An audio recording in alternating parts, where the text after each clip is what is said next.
आज एक नई कहानी के साथ मैं आपके साथ आया हूँ। ये कहानी है एक वैज्ञानिक की।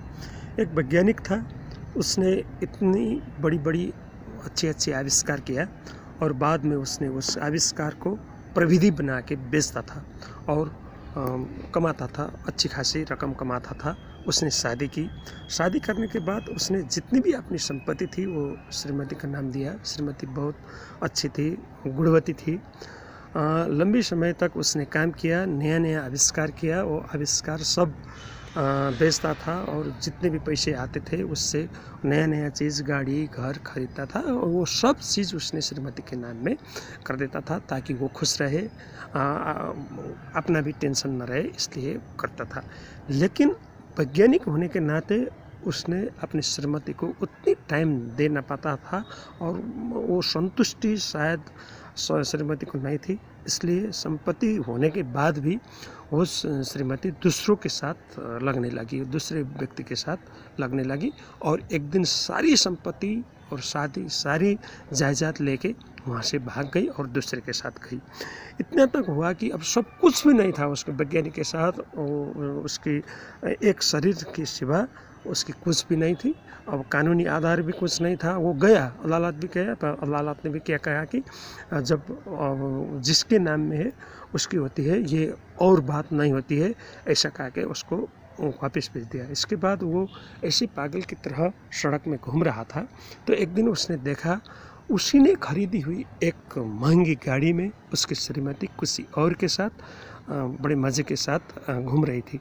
तो उसने उसका पीछा किया और वो लोग वहाँ रहते थे, वो घर पता करा तो वो उसी ने खरीदा हुआ घर था, वो उसमें बैठा था। इसके लिए उसने इतना चिंता हुआ कि वो उसके लिए अब खाने भी की पैसा नहीं है, उसके प्रयोगशाला भी किसी के और के हो चुके, उसी की हो सकते श्रीमती ने ले गई थी। और इतने होने के बाद उसने क्या किया कि अब वो कि जो कमाई हुई रकम खुद की नहीं होती, औरों को देना पाप है, ये समझकर उसने एक खतरनाक और नया आविष्कार किया। उस आविष्कार में क्या, उसने एक रोबोट बनाया, स्त्री रोबोट। इतनी सुंदर स्त्री बनाया और वो आदमी के पीछे भेज दिया, जो जिसको उसको श्रीमती को ले गया था उसी के पीछे भेज दिया। और इतनी सुंदर थी कि वो श्रीमती से 1000 गुना वो स्त्री उस थी और उसके मोहजाल में उसको फंसा लिया और शादी करने के लिए तैयार करा लिया। तो पर शादी करने के लिए उसने ये शर्त रखी कि उसकी श्रीमती की सारी संपत्ति उसके नाम में कर दे, मतलब वो रोबोट के नाम में कर दे। मतलब रोबोट बनने उसको तो मालूम नहीं था, लेकिन ऐसे करने के लिए उसने कहा। ऐसे करने के बाद ये तो संभव नहीं है का, ये कहा वो संभव मैं बनाऊंगी।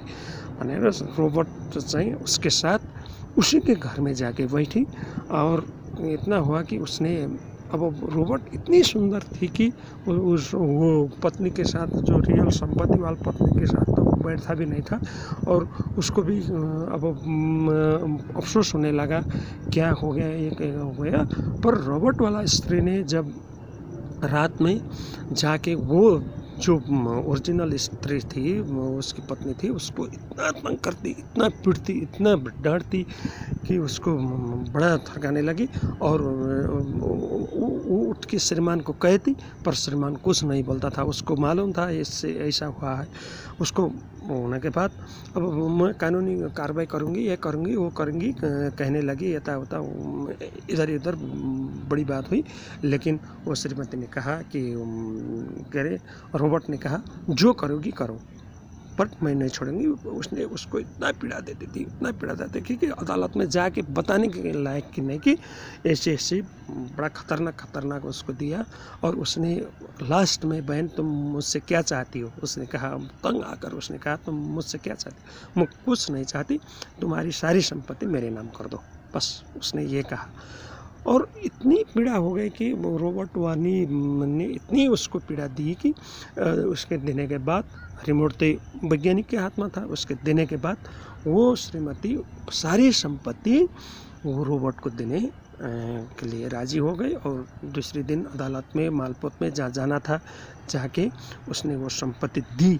लास्ट में उसके तब चौंक गई जब उसकी लास्ट वो रोबोट वाली का नाम पूछा, नाम रखने के ठाव आ गया था, उसमें उसका श्रीमान का नाम था। इसलिए किसी की कमाई पर वो बदमाशी करने का कोई हक किसी को नहीं हो। यौन संतुष्टि नहीं हो तो छोड़ के जा सकती हो, लेकिन संपत्ति लेके जाने की जो कवायद उसने की थी उसका दंड रॉबर्ट ने दिया था।